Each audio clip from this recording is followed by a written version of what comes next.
straight. Left. Right. No, left. Tak. Tadi makcik cakap ambil kiri. Saya faham makcik. Saya akan ambil kiri. Terima kasih makcik.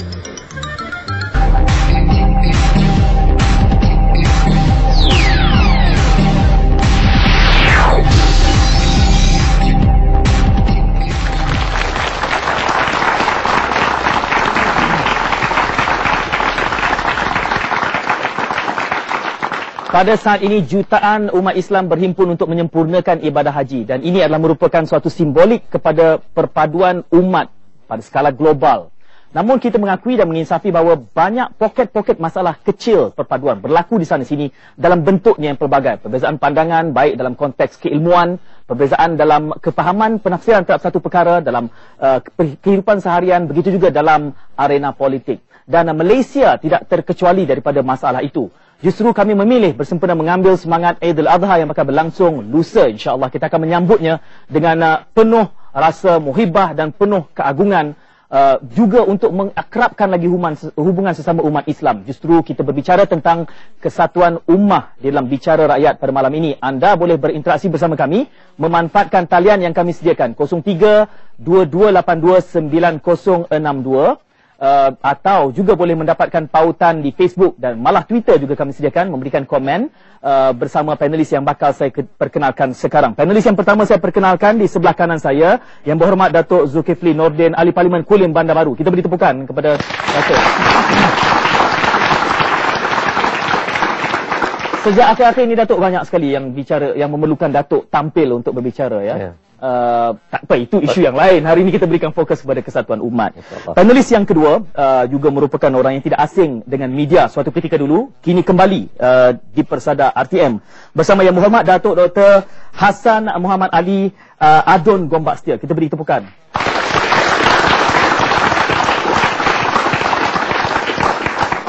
Datuk dulu di kerusi saya, Datuk. Cumanya hari ini mungkin malam ni boleh tukar. Boleh. Saya tak ada masalah. Kalau Datuk tanyakan saya soalan, saya lontarkan kepada penonton. Itu saja. Peranan saya hanya mengendalikan. Malah saya ingin meraihkan juga, kita beri tepukan kepada semua yang hadir pada malam ini. Terima kasih kepada, saya difahamkan, warga Gombak, Lembah Jaya, orang Ampang pun ada, jiran-jiran saya semua ni. Dan juga adik-adik UPSI. Mana adik-adik UPSI ni? Bersedia nak bertanya soalan sekejap lagi. Songkok tinggi bukan main nak tanya soalan. Bersiap sedia. Adik-adik UPSI daripada Sabah, Sarawak ya. Tak boleh balik raya. Sebab tu datang sini ya. Okey, jadi manfaatkan ruang ini. Kita bersama dua panelis bercakap tentang kesatuan ummah. Saya mewar-warkan sekali lagi talian yang bakal kami buka. Bukan sekarang, mungkin 7 minit dari sekarang. 03-2282-9062. Facebook, Twitter juga kami sediakan. Kita bercakap tentang kesatuan ummah bersama dua panelis. Yang Berhormat Datuk Zulkifli Nordin dan juga Yang Berhormat Datuk Dr. Hassan Ali. Dan boleh saya mulakan dengan Datuk Dr. Hassan terlebih dahulu. Sila. Datuk, malam ini, ya, Datuk ada banyak topi, kita tahu. Sebelum ini tampil sebagai mungkin moderator, kemudian juga merupakan seorang trainer, seorang motivator, juga dilihat sebagai seorang aktivis Islam, dan kini ahli politik yang juga banyak simpang perenangnya isu-isu yang timbul melibatkan Datuk. Tetapi bila kita ingin bercakap tentang kesatuan ummah ini, topi mana yang akan Datuk dahulukan? Terima kasih. Assalamualaikum warahmatullahi wabarakatuh. Jadi kita berbicara tentang kesatuan umat ini. Bila kita sebut umat ini, maknanya dia refer kepada beberapa manusia, kumpulan-kumpulan manusia dan sebagainya. So itu saya bercakap pada malam ni sebagai seorang ahli manusia, humanist sifatnya begitu. Jadi sebab itu apa pun yang disebutkan motivator ke, sebagai lecturer ke, sebagai ahli perniagaan ke, itu saya merasakan adalah merupakan profession yang kita lakukan bagi menentukan kita berada di persada, di sesuatu persada. Tapi bila kita cerita tentang kesatuan umat ini, kita mesti kita cerita kita, diri kita. Bukan saja diri kita, kita cerita masyarakat kita, kita cerita negara kita. Dengan seketika kita melupakan siapa kita. Kita melupakan siapa kita sebagai businessman. Kalau businessman, kita cerita tentang bisnes mata-mata. Kita lupakan diri kita sebagai ahli politik misalnya. Kalau kita cerita tentang ahli politik dengan ideologi yang berbeza, sukar kita nak dapatkan satu converging point untuk bercerita tentang kesatuan umat ini. Masalahnya di sini, Datuk, label-label yang diberikan ini. Mereka membaca Datuk sebagai apa juga topi Datuk pakai. Datuk ada masalah dengan label-label ini? Sama ada sebagai ahli politiknya ataupun sebagai akademianya. Itu yang juga menggencatkan, menyekat perbincangan yang matang tentang kesatuan umat. Tidak, kalau kita bicara tentang umat ini, saudara Tuan Syed mesti memberikan kelegaan kepada saya untuk berbicara. Dalam posisi apa saya berbicara, dalam posisi apa saya berbicara. Saya lebih nak berbicara sebagai saya katakan manusia yang prihatin, manusia yang ingin melihat umat bersatu, manusia yang ingin melihat kesatuan umat itu akan menjunjung martabat agama kita dan martabat manusia-manusia yang dilindungi oleh agama kita. Jadi maknanya pada malam ini saya lebih suka nak menekankan bahawa saya seorang ahli kaji masyarakat, seorang yang prihatin kepada kebangunan masyarakat dan nak melihat natijah daripada perbincangan ini sesuatu akan timbul dalam pemikiran bagaimana kita nak menuju kepada kesatuan umat yang sebenar. Jika itu posisi yang diambil oleh Datuk, nak tanya dengan Datuk seorang lagi pula. Datuk, posisi mana Datuk nak pakai malam ni bila bercakap tentang kesatuan umat ni? Saya terlebih dahulu ucapkan terima kasih atas jemputan ini. Dan Assalamualaikum kepada hadirin sama ada dalam studio pun di luar sana. Saya ambil sikap yang begitu mudah dan pendirian saya pun mudah.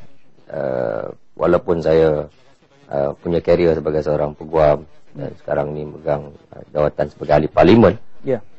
Sikap saya konsisten, mudah daripada dahulu. Saya datang sebagai seorang Muslim dan saya balik kampung sebagai seorang Muslim. Itu saja sikap saya. Dan saya datang hari ini dengan fikiran yang terbuka, tanpa berpaksikan kepada mana-mana wadah.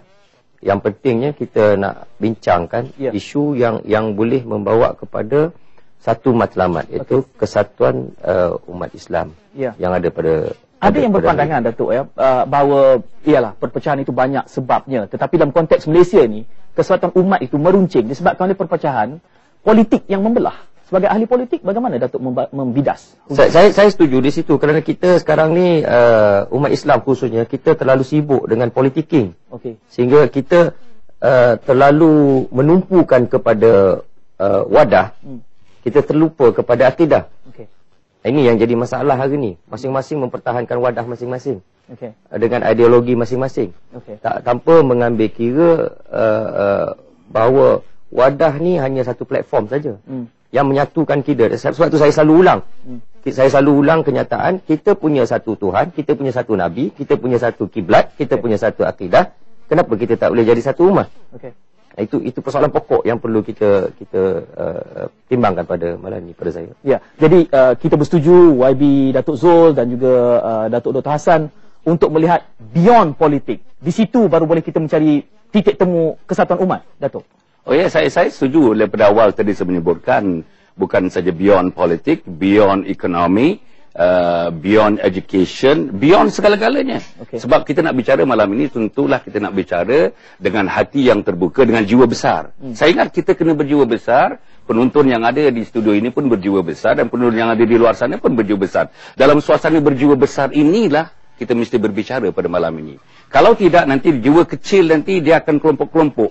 Dia jadi dia berpuak-puak, berpisah-pisah begitu. Tapi kalau berjiwa besar, saya rasa topik yang kita bicarakan sesungguhnya adalah topik yang besar. Sebab itu mesti ada analisa yang besar oleh penganalisa yang berjiwa besar. Dan saya harap para penonton dan seluruh rakyat Malaysia ini berjiwa besar untuk mencapai satu matlamat besar, tidak lain dan tidak bukan kesatuan umat yang besar itu. Mengguna premis itu, Datuk Zul, bererti masalah perpaduan umat di Malaysia ini adalah kerana lebih ramai orang di luar sana yang berjiwa kecil berbanding yang berjiwa besar. Saya melihat masalah kepada perpaduan atau kesatuan umat kita pada hari ini kerana adanya kelompok-kelompok yang meletakkan keutamaan lain selain daripada kesatuan umat. Banyak faktor-faktor lain yang diambil kira sebelum pergi. Mereka lebih berminat mencari titik perbezaan daripada mencari titik pertemuan.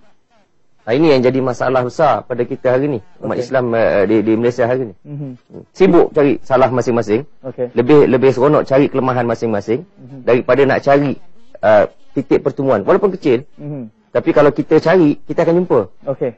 Mencari titik pertemuan itu yang akan kita bincangkan seketika nanti, kerana saya teringat kajian oleh Universiti Kebangsaan Malaysia mengatakan bahawa rakyat Malaysia ini dia mengira kaum berpadu dalam dua elemen, sukan dan hiburan. Jadi itu saja yang memastikan perpaduan. Bagaimana kita ingin bercakap dalam premis yang sama dalam konteks umat Islam. Teruskan bersama kami, sejurus kita kembali, kami bakal membuka talian.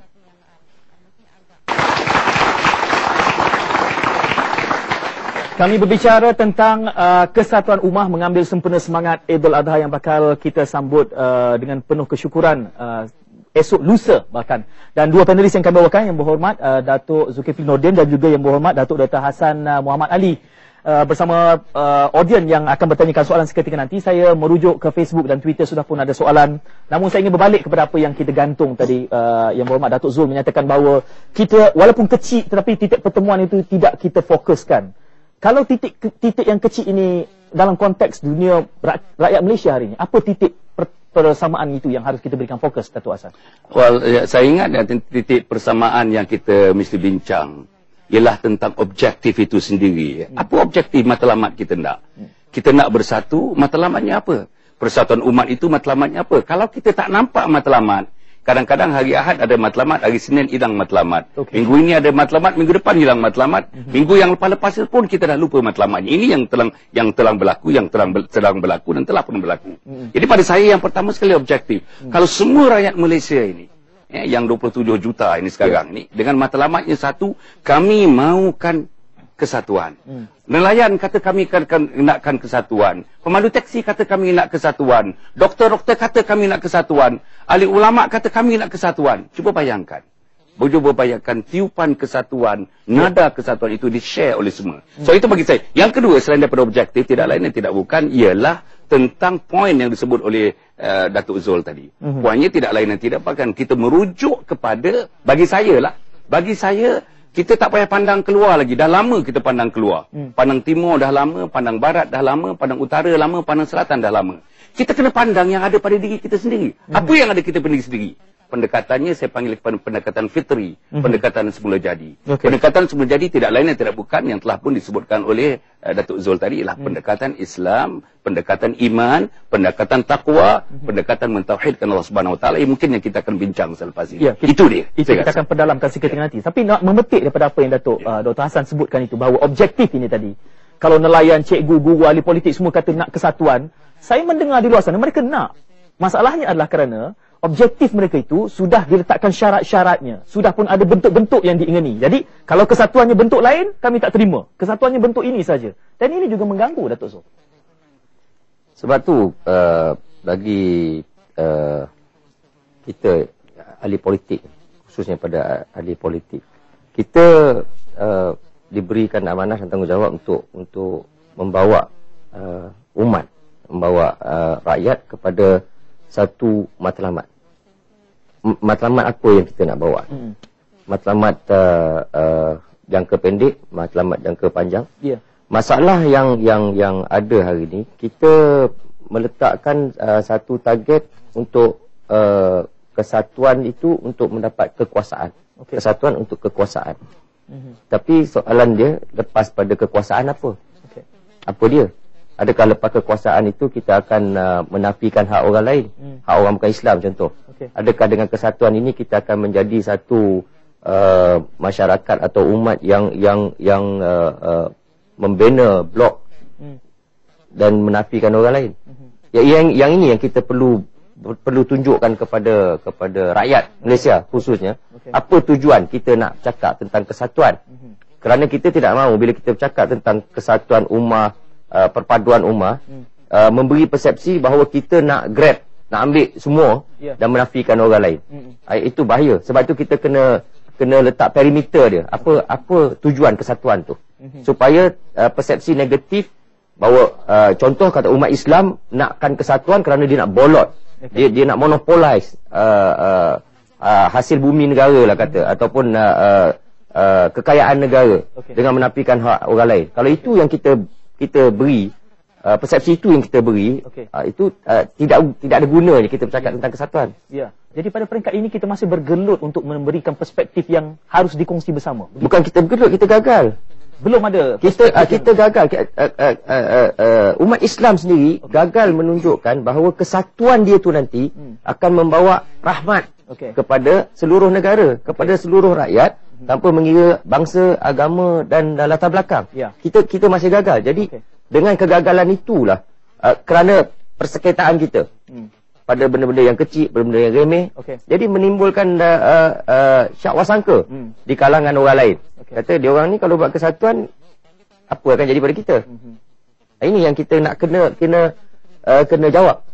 Kena beri penjelasan kepada orang lain. Masyarakat bukan Islam khususnya tujuan kesatuan ini. Ini menarik, kita akan perdamkan lagi. Tapi apakah ini boleh disolusikan dengan pendekatan fitri tadi, Datuk Hassan? Pendekatan fitri ini dia tidak ada satu border, tidak ada satu gangguan untuk kita mengadakan pendekatan fitri. Sama ada gangguan dari segi latar belakang, sama ada gangguan dari segi etnik, sama ada gangguan dari segi keturunan, sama ada gangguan dari segi kekayaan, kemiskinan. Tidak. Sebab pendekatan fitri ini adalah pendekatan semula jadi. Bila sebut pendekatan semula jadi, artinya saya kena meneropong diri saya insan dijadikan Allah Subhanahu Wa Taala untuk datang ke dunia ini, untuk memakmurkan dunia ini, sekaligus saya mesti dalam satu kesatuan yang besar melahirkan manusia disebut khairu ummah, umat yang terbaik. Umat yang terbaik di dunia, saya umat yang terbaik bersama dengan teman-teman, saya umat yang terbaik bersama dengan keluarga, dengan isteri saya suami yang terbaik, dengan anak sebagai ayah yang terbaik, dengan jiran sebagai saya jiran yang terbaik, dalam masyarakat luar kalau saya pemimpin yang terbaik, kalau saya negeri saya mesti menjadi pemimpin negeri yang terbaik. Umat, saya menjadi pemimpin umat yang terbaik. Kalau ini dapat terbaik pun, pengertian terbaik, definisinya mestilah terbaik dalam konteks kehendak Allah Subhanahu Wa Taala dan juga yang dipraktikkan oleh junjungan besar Nabi Muhammad sallallahu alaihi wasallam. Yang ini kadang-kadang orang mengatakan, bila buat pendekatan yang macam ni, dia kata you displace orang-orang yang bukan Islam. Tidak sebenarnya. Sebab kalau kita membawa yang sesuatu yang terbaik, semua manusia nak yang terbaik. Dia nakkan isteri yang terbaik, dia nakkan kelulusan yang terbaik, dia nakkan pengajian yang terbaik, seluruh yang terbaik. Inilah sebenarnya target. Target kepada kesatuan umat ini pada saya ialah nak menjulang keterbaikan seluruh umat, tidak kira apa latar belakangnya, tidak kira apa dia punya bangsa dan keturunannya. Apa yang kita hendak menggunakan seluruh kekuatan yang kita ada untuk menjulang yang terbaik itu. Inilah saya rasa salah satu daripada formula untuk melahirkan umat yang terbaik, kesatuan umat. Datuk, dia nak semua yang terbaik, tapi dia tak perasan, dia tak buat yang terbaik pula untuk diri dia. Dia semua ada masalah di situ. 0322829062 mula kami buka. Seketika nanti kita akan menangani persoalan yang timbulkan di Facebook, di Twitter juga. Tapi saya ingin berbalik kepada soalan yang telah pun kita timbulkan tadi. Masyarakat kita sudah bergenjak ke atas sedikit. Kita bukan bercakap soal kesatuan umat dalam konteks kepentingan umat Islam semata-mata, tetapi kedua-dua yang berhormat Datuk sudah pun menimbulkan bahawa kesatuan umat kita yang kita bicarakan dalam konteks Malaysia yang majmuk ini disalahertikan, diprasangkakan demi untuk membolot apa juga kepentingan yang ada. Dan disebutkan istilah tadi, masyarakat bukan Islam merasa displaced, merasa tersudut apabila kita bercakap soal kesatuan umat. Antara masalahnya kerana kita menggunakan istilah umat, khairu ummah, wahdatul fiqh atau wahdatul amal atau apa saja yang kita gunakan. Dan ini meletakkan mereka merasa, ini hanyalah juzuk perbincangan umat Islam. Tidak ada kepentingan bukan Islam apabila umat Islam bercakap tentang kesatuan umat. Saya tak berapa setuju yang mengatakan perkataan-perkataan begitu sebenarnya menjurangkan lagi displacement itu. Tidak. Sebenarnya hanya katakanlah wahdatul fiqh misalnya, fikiran yang satu. Kalau diterjemahkan, kalau diterangkan dengan sebenarnya, kalau dibagikan contoh-contoh yang hidup, yang dulu, sekarang dan akan datang, saya rasa tak ada orang yang tak terima. Tak ada masyarakat yang masalahnya sekarang ni kita tidak menampilkan contoh yang praktikal. Sebab tu dia pada saya soal labeling ni tak penting. Kita Islam ni dia tidak tengok kepada form, dia lihat pada substance. Yang penting apa juga label yang diberi, penterjemahan dia dalam bentuk perlakuan, dalam bentuk akhlak, dalam bentuk implementasi, menunjukkan satu perlakuan yang boleh membawa kepada kebaikan kepada semua orang. Itu yang penting. Jadi penzahiran itu belum berlaku. Belum dilihat baik. Kita terima pemanggil dahulu dari Sabah katanya, lama menanti. Takut nanti banyak pula telefon. Kita bagi laluan dulu. Pemanggil Sabah. Hello, siapa di talian? Hello. Saya Haji Ramli ya. Haji Ramli, silakan. Ringkas dan padat Tuan Haji. Ya, saya nak tanya pertama dengan Datuk Zul dulu. Ya, silakan. Datuk Zul kata dia seorang Muslim. Ya. Dalam Al-Quran ni dia adalah Muslim munafik, Muslim hipokrit, Muslim fasik. Dia dalam kategori mana? Yang kedua, Dr. Hasan Ali, saya minta dia bercakap atas platform PAS dan perpecahan ini adalah berpunca daripada UMNO menolak peraturan Allah, peraturan hudud. Sebab itu manusia tidak, sebab itu kita tidak akan boleh bersatu. Sebab mereka menolak peraturan hidup Islam. Itu adalah satu kenyataan. UMNO yang menjadi punca perpecahan di negara ini. UMNO, pemimpin UMNO. Kita berikan laluan kepada panelis untuk menjawab. Terima kasih Tuan Haji Ramli. Saya beri kepada Datuk Zul. Jadi ini contoh dia. Contoh yang terbaik menunjukkan bila kita bercakap atas platform wadah masing-masing yang saya mulakan dengan mukadimah tadi. Bila kita mula dengan platform wadah, maka kita menyempitkan pemikiran kita, fikrah kita kepada wadah kita saja. Maknanya wadah orang lain semua tak betul dah. Sampai bila kita dalam keadaan macam tu, bila kita persalahkan orang lain, contoh macam sebut yang disebut tadi tentang pelaksanaan hudud, kita terlampau menumpu kepada hukum. Kita terlampau menumpu kepada pelaksanaan hukum tu, tetapi kita tak beri penerangan tentang hikmat kepada hukum tu. Kenapa kebaikan yang akan dibawa? Kenapa kita terlampau menumpu kepada pelaksanaan yang hukum tu saja? Dan ini menakutkan yang bukan Islam. Jadi akhirnya yang kita nak apa? Yang kita nak hukuman tu ke ataupun hikmah daripada hukum tu, sebagaimana contoh yang dibawa oleh Rasulullah sallallahu alaihi wasallam sendiri. Ada dalam keadaan tertentu Rasulullah tidak akan laksanakan hukum tu.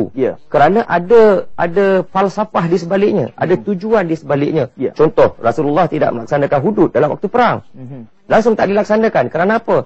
Kerana kalau dilaksanakan hudud di waktu perang, orang yang dikenakan hukum tu mungkin lari, ataupun dia mungkin berpaling tadah, dan mungkin dia menjadi musuh balik.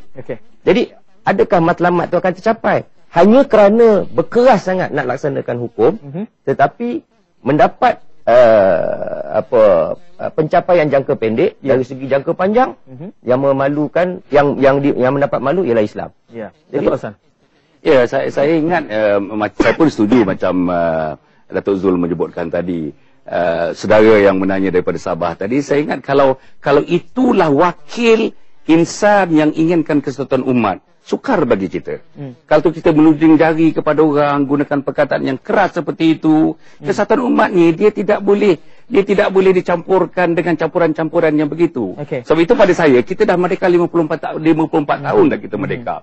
Selepas 54 tahun ni sepatutnya insan-insan yang lahir bahasanya bahasa yang penuh dengan hikmah. Bahasanya penuh dengan difikirkan. Kalau saya tuturkan bahasa begini, apa orang lain kata? Kalau saya tuturkan bahasa seperti ini, adakah dia mendekatkan, menjauhkan saya antara satu sama lain? Tapi dengan bahasa yang digunakan tadi, saya rasa yang pertama sekali pada pendapat peribadi saya, tak cocok bahasa yang sedemikian. Kalau kita menuding jari sedemikian, orang itu begini, orang itu begini, kita kena tengok diri kita sendiri. Kita ni sendiri bagaimana? Adakah kita merupakan ejen yang terbaik untuk kita menyemaikan benih-benih kesepaduan, unity yang kita sebutkan, ataupun kita ejen pemecah-pemecah. Tapi perkataan-perkataan yang digunakan tadi, saya rasa bukan ejen penyatu, tetapi ejen pemecah. Saya sendiri dalam rekod saya berkhidmat dalam politik dan sebagainya, saya adalah di antara orang, saya rasa, yang tidak boleh bersekongkol dengan kata-kata yang sedemikian, approach yang sedemikian. Approach-nya ialah approach hikmah wal mau'izah. Itu approach-nya. Sebagaimana yang diajarkan Nabi Muhammad sallallahu alaihi wasallam. Kalau semua orang daripada desa sampai ke kota, menara gading sampai yang tidak ada menara, menggunakan approach yang lembut, yang lunak ini, bahasa yang lunak itulah bahasa kesatuan. Bahasa yang lunak itulah bahasa perpaduan. Pendekatan yang lunak itulah pendekatan yang ditunggu-tunggu untuk melahirkan kesatuan umat itu. Apa yang kita lihat adalah, meskipun kita dari awal sudah mengajak untuk melihat, membicarakan ini melewati batas politik, tapi akhirnya dia akan menjurus ke situ. Sebab itu daripada awal tadi saya dah sebut. Ini akan kita tangani, Datuk. Politiking. Ini kita akan tangani, Datuk, selepas kita berehat pusingan berikutnya. Saya beri laluan kepada Datuk Zul sebagai pembicara pertama selepas kita kembali nanti. Teruskan bersama kami. Banyak rehat ni.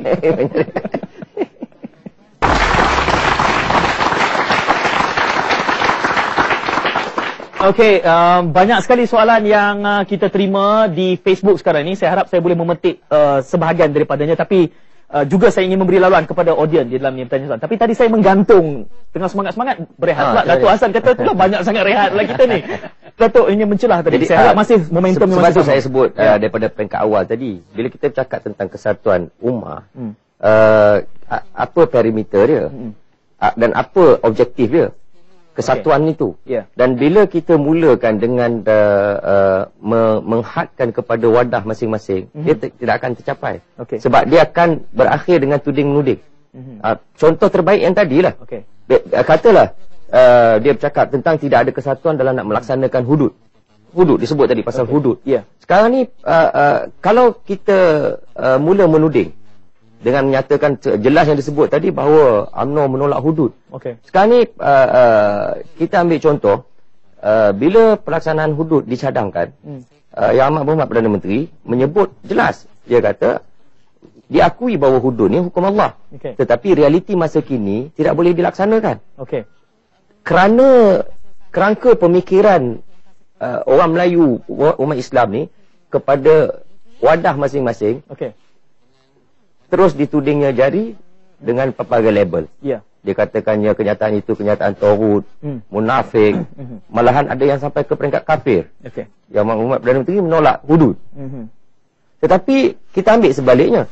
Bila Yang Amat Berhormat Datuk Seri Azizan Razak, Menteri Besar yang saya hormati di Kedah, seorang tokoh ulama besar dalam PAS, dia membuat kenyataan dalam isu yang sama. Dia kata kerajaan PAS Kedah tidak akan laksanakan hudud. Kerana realiti masa kini PAS berkongsi kuasa dengan DAP dan PKR. Bila Datuk Seri Azizan membuat kenyataan tersebut, kenapa labelnya menjadi siasah syariah pula? Oh, itu strategi politik. Tapi bila Yang Amat Berhormat Perdana Menteri cakap kafir. Jadi mana kesatuannya? Dan apa tujuannya? Kalau kata kita bersatu untuk melaksanakan hudud, apa kesan dia yang kita atau apa mesej yang kita nak bawa kepada non-Muslim? Kita terlampau keras nakkan laksana hukum hudud tu, menakutkan non-Muslim. Akhirnya misi kita yang utama sekali nak mendekatkan dia kepada Allah. Nak mendekatkan dia balik kepada syariat Islam. Dengan sikap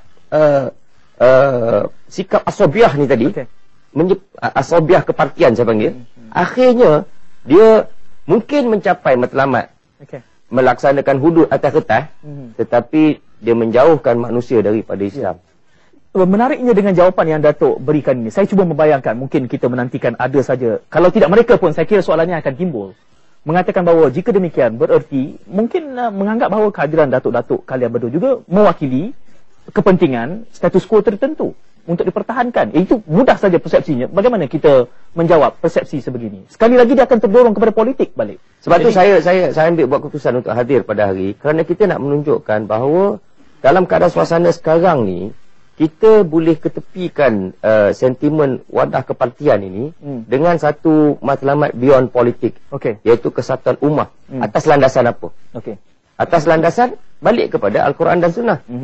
Kuntu khaira ummatin ukhrijat linnas. Allah terang sebut di situ. Kamu ni akan jadi contoh kepada manusia. Manusia akan ikut kamu sebagai contoh yang terbaik. Dengan 3 ciri. Ta'muruna bil ma'ruf wa yanhauna 'anil munkar wa tu'minuna billah. Inilah 3 sifat umat. Iaitu kamu menyeru kepada yang ma'ruf, kamu mencegah kemungkaran, dan kamu beriman kepada Allah. Kalau kita ambil 3 ciri ni, tak ada kepada penanya tadi. Tak ada langsung. Baik, sementara itu disebut, saya ingin melihat kepada Facebook terlebih dahulu. Di Facebook ni ada banyak, jadi saya nak menangani 2 dahulu. Komen daripada Helmi Zayus mengatakan, sempena hari wukuf saya mengharap ahli panel menyeru umat rakyat dalam negara ini jangan mempersenda dan mempermainkan rukun haji, dan jangan mempersendakan pemimpin politik yang sedang berada di Mekah atau parti politik, pemimpin politik yang berada di tanah air dalam FB. Perpaduan umat kita ketepikan ideologi politik. Saya setuju dengan pandangan YB Datuk Zul. Muhammad Syamil mengatakan pandangan ahli panel bertanya tentang pandangan ahli panel tentang slogan Melayu sepakat, Islam berdaulat. Jadi digunakan istilah Melayu di situ. Saya boleh balikkan itu kepada Dr. Hassan. Saya tidak ada masalah tentang perkataan Melayu ke dan sebagainya. Itu memang sudah dijadikan dia sama ada orang Cina, orang Melayu, orang India. Kalau kita ambil slogan tu, Melayu sepakat, Islam berdaulat. Kita boleh mula daripada situ. Tapi bagi setengah-setengah orang, dia tak suka menggunakan perkataan Melayu itu. Nanti dia masukkan sebagai asabiyah dan sebagainya. Bila dah perkataan yang pertama tu tidak ada, jadi barisan yang kedua tu pun sudah tidak ada. Tapi bukan di situ saya rasa tempatnya. Bila bicarakan soal tentang kesatuan yang kita bincangkan, solidariti yang kita bincangkan ini, saya rasa saya nak pergi juga apa yang disebutkan oleh Datuk Zul tadi, bahawa pemikiran kita, walaupun kita mempunyai pemikiran politik, tapi hal-hal mengenai akidah. Sebab dalam hal kita membicarakan soal kesatuan ini, sudah tentu ada unsur yang paling penting. Unsur bagi penting kepada tuan-tuan orang Muslim, saya Muslim ini, ialah akidah. Akidahnya akidah Islamiah. Nombor dua ialah unsur syariah, iaitu peraturan-peraturan yang ditetapkan Allah Subhanahu Wa Taala kepada kita. Dan yang ketiga ialah unsur akhlak. Tiga-tiga ni kalau digabung, inilah asam garam sebenarnya yang akan menegakkan dunia kesatuan, dunia perpaduan antar umat Islam. Ataupun umat antar intra maknanya dalam sesama Islam, inter maknanya antara orang Islam dengan bukan orang Islam. Kedua-duanya treatment yang berbeza. Antara orang Islam satu treatment, antara kita dengan orang bukan Islam satu treatment. Maklumlah, orang bukan Islam, saya ambil yang hudud tadi misalnya sebagai yang diterangkan tadi. Orang Islam pun tak faham sebenarnya apa hudud itu. Mentalahanlah orang yang bukan Islam. Tapi saya rasa kalau nak menunggu sampai orang faham, baru kita nak melaksanakan undang-undang Allah Subhanahu Wa Taala, saya tak tahulah sama saya hidup ini boleh tengok hudud atau tak boleh tengok hudud. Jadi bagi saya penerangan patut diberi, pendidikan patut diberi, tetapi instrumen-instrumen untuk mengendali menjalankan hudud patut juga difikirkan, patut juga dirangkakan, patut juga dibangunkan supaya berjalan serentak. Ada bendanya yang kena berjalan paralel, ada bendanya kena berjalan one step to the other. Itu fakta yang ada. Jadi bagi saya yang akhirnya saudara pengurusi dalam hal ini, kita merasakan bila kita bincang tentang kesatuan ini, bagi saya lah, saya nak sebutkan lagi, kita dah bincang pendekatan timur, dah bincang pendekatan barat. Tetapi saya nampak pendekatan barat ini, walaupun saya tidak berapa selesa dengan pendekatan barat, ada tempat-tempatnya. Tapi bila saya tengok dia orang punya hikmah, dia orang punya kebolehan menggarap, kebolehan mengadaptasi diri dengan orang lain, kebolehan mereka berargue, kebolehan kita menerima kritisisme dan sebagainya. Saya rasa tinggi dia punya kebolehan dia. Saya pernah lihat. Dan kebolehan itu tidak ada dalam kalangan pemimpin tempatan? Ada, tetapi tidak menyeluruh. Saya pernah memperhatikan dalam televisyen misalnya, perdebatan di antara nelayan, petani dan sebagainya di Amerika Syarikat. Saya nampak tinggi pendekatan itu, tinggi perdebatan itu. Bukan tinggi bahasanya, bukan tinggi kontennya, tapi tinggi ukhuwahnya, tinggi kepribadiannya. Yang inilah yang saya rasakan salah satu daripada rencah-rencah untuk melahirkan kesatuan. Bersetuju untuk tidak bersetuju, Datuk? Bersetuju untuk tidak bersetuju. Banyak sekali soalan berbangkit daripada itu, tapi saya ingin memberi laluan kepada audien. Saya dengar makcik macam nak tanya soalan. Banyak soalan yang berbangkit daripada Datuk bercakap, jadi ada banyak betul soalan-soalan yang timbul. Saya ingin beralih kepada di sini bersama dengan tetamu-tetamu saya. Adik nak bertanya dulu. Silakan. Bismillahirrahmanirrahim. Assalamualaikum warahmatullahi wabarakatuh. Waalaikumsalam. Nama saya Muhammad Sabri bin Munar Rafi'i dari Universiti Pendidikan Sultan Idris, yang bertanyakan kepada Yang Berhormat Datuk Hassan Ali. Kenapa isu seperti yang berlaku di DUMC berlaku sekarang ini, sedangkan ianya isu yang hangat tapi tidak pernah didengar? Apakah isu ini yang melibatkan isu politik? Itu sahaja. Silakan. Yang pertama sekali, kita mengambil tindakan ini di pihak JAIS mengambil tindakan ini. Tindakan ini diambil berdasarkan enactment jenayah syariah yang memang sudah ada pun dalam perkanunan di negeri Selangor. Selain daripada itu, enactment yang melibatkan orang-orang yang bukan Islam, mendakwahkan agama mereka kepada orang Islam, itu pun sudah ada. Dalam Federal Constitution pun ada, dalam State Enactment pun sudah ada. Itu yang pertama. Yang kedua, mereka ambil tindakan ini, mereka ambil, bukan baru hari ini saja. Tindakan kepada ajaran sesat, tindakan kepada mereka yang menjalankan kerja-kerja seperti apa yang lakukan di DUMC dulu pun memang sudah ada pensejarahannya.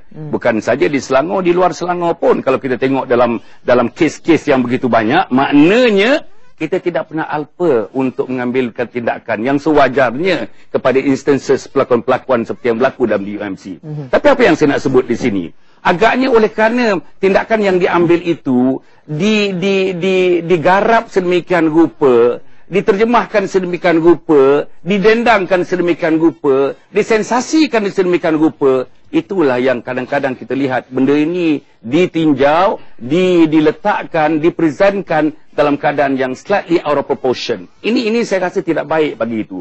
Sebenarnya kalau kita biarkan dia berlaku dengan fikiran yang tajam, dengan fikiran yang tenang, saya rasa tidak ada masalah tindakan itu. Di kalangan orang Kristian sendiri pun ada di antara mereka yang tak setuju dengan tindakan yang diambil untuk menggunakan gereja, memanggil orang Islam di situ.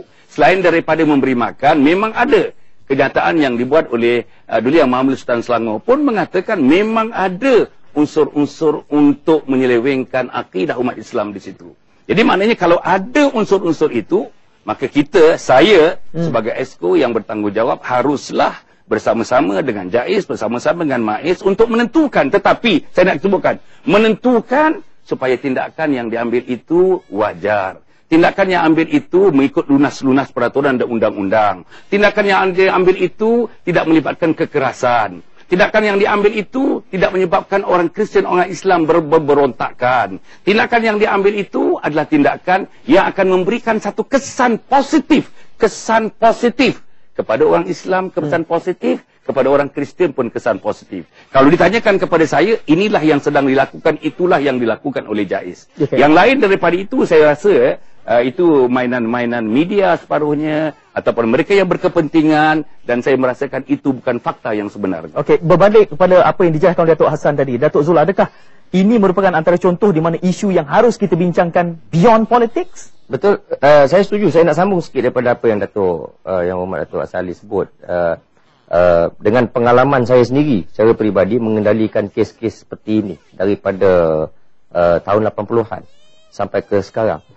Kita nampak perbezaan pendekatan dari segi kesatuan.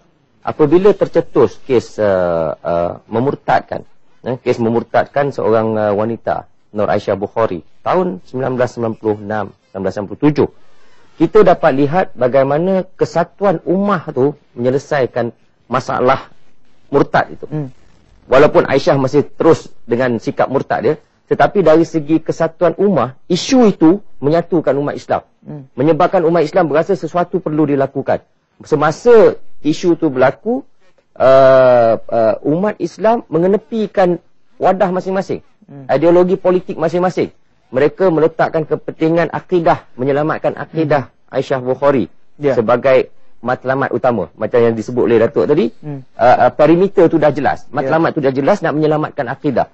Balik daripada tahun 96 ke tahun 2006, berlaku lagi satu isu, cubaan memurtadkan seorang Melayu oleh gereja.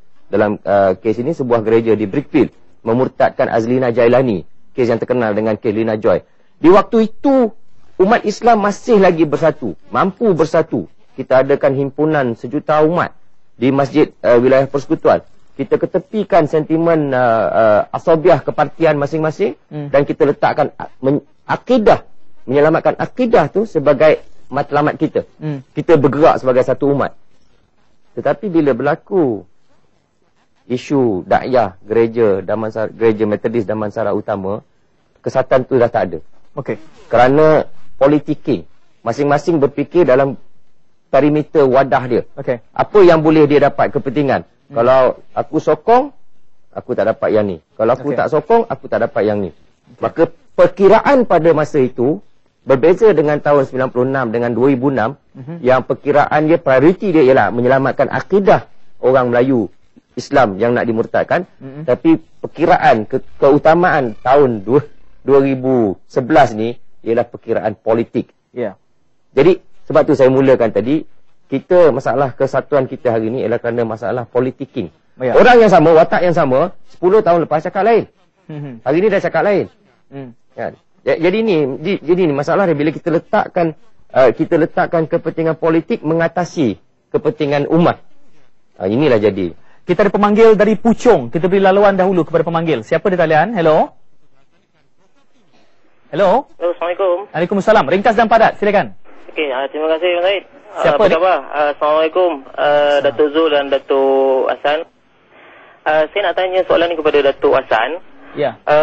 Tajuk hari ini berkenaan dengan kesatuan umat kan. Ya.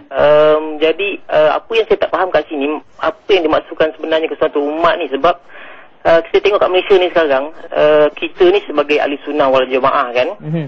Dan kita tengok sekarang ni peningkatan Syiah dekat Malaysia ni yang meningkat.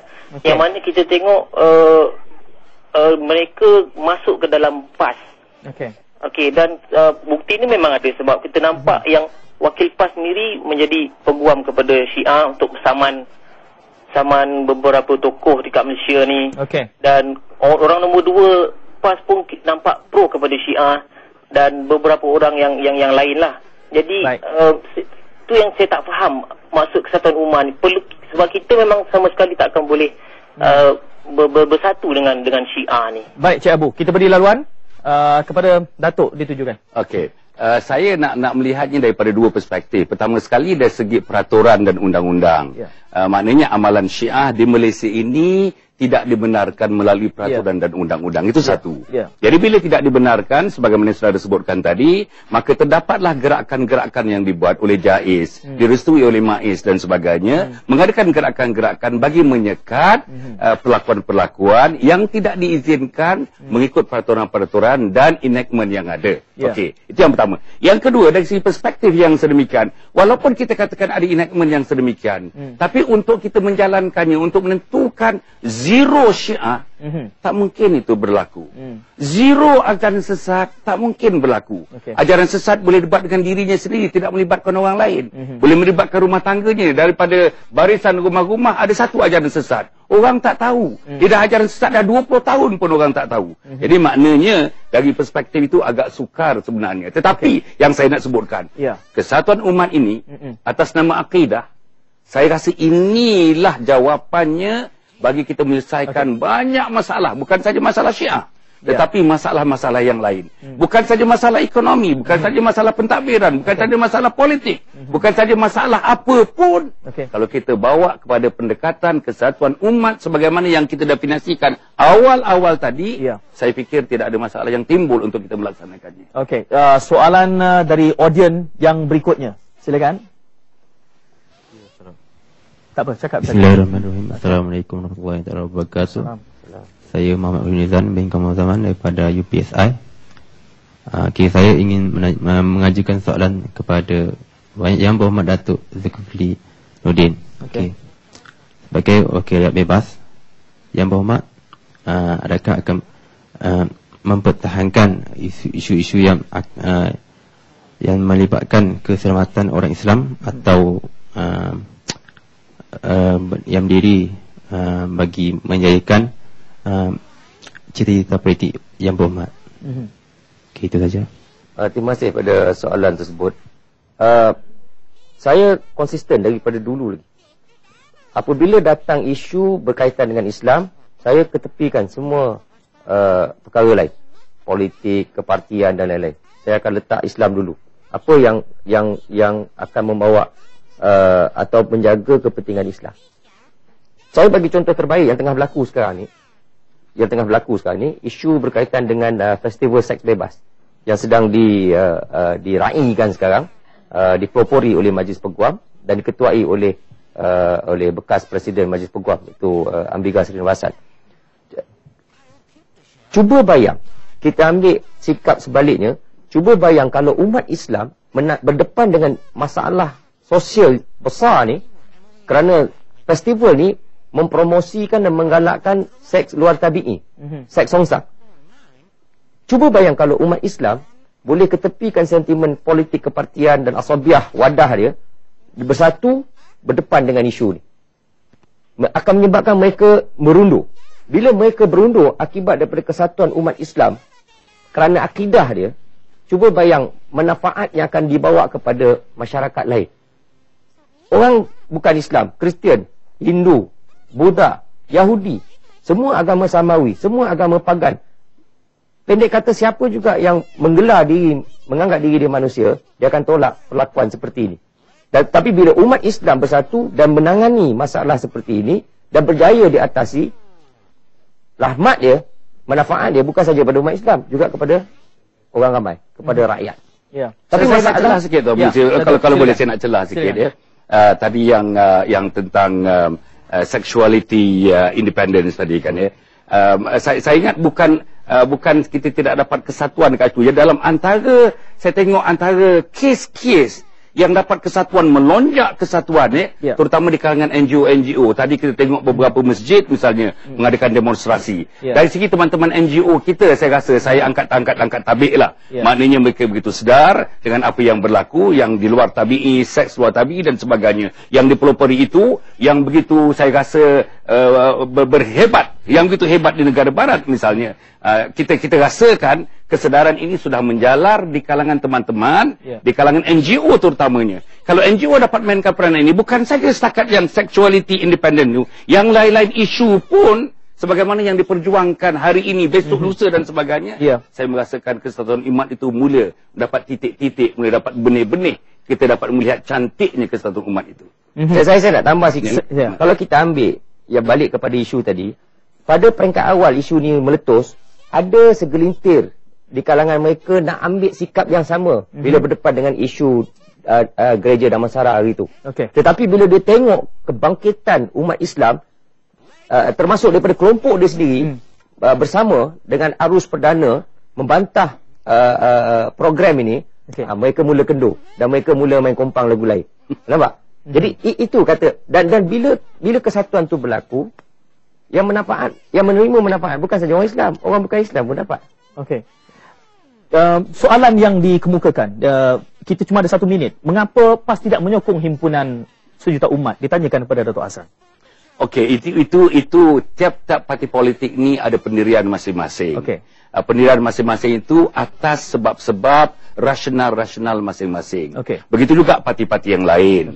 Begitu juga sama ada parti yang memerintah atau parti yang tidak memerintah dan sebagainya. Ini hak parti politik, hak PAS untuk tidak menyertai himpun. Tapi saya sebagaimana yang tentara semua tahu, saya berada di himpun dan saya rasa bila saya hadir dan dikatakan saya hadir itu atas dasar sifat perseorangan saya, sifat saya sebagai seorang Muslim, dan dikatakan tidak akan apa tindakan terhadap saya, saya merasakan ini satu-satu sikap. Dan ini boleh saya rasa, boleh dapat setidak-tidaknya melahirkan satu suasana. Tetapi yang cantiknya dalam suasana yang melibatkan akidah seperti ini, kita lupakanlah. Kita lupakan politik kita, lupakanlah apa di ideologi kita. Ideologinya ialah akidah untuk kebaikan umat sejagat. Saya sangat merasakan perlunya bahagian kedua, 3, 4, 5, 6, 7 sampai 10 untuk memperdalamkan lagi perbincangan ini. Kerana saya dapat mengesan juga banyak komen di Facebook yang harus kita tangani menggambarkan walau apa pun kita bicarakan, tetapi akhirnya kita masih akan tetap terdorong ke arah politik kepartian. Dan kita masih belum mampu mengangkat untuk membicarakan elemen ataupun persoalan kesatuan umat ini dalam konteks akidah itu sebagai faktor pemersatu. Dan untuk itu saya mengucapkan terima kasih kepada kedua panelis. Kita beri tepukan kepada Yang Berhormat Datuk Soe dan juga Yang Berhormat Datuk Hassan Ali. Dan terima kasih kepada semua yang hadir. Kesempatan ini juga saya mengucapkan salam Idul Adha, Eid Mubarak, kullu am antum bi khair. Mudah-mudahan kita berjumpa lagi dalam kesempatan akan datang. Episod minggu depan adalah merupakan episod selanjutnya daripada apa yang telah kami lakukan sewaktu di Melbourne, dipaparkan minggu lalu. Kita jumpa lagi. Assalamualaikum, salam muhibah dan salam satu Malaysia. Datuk, terima kasih Datuk.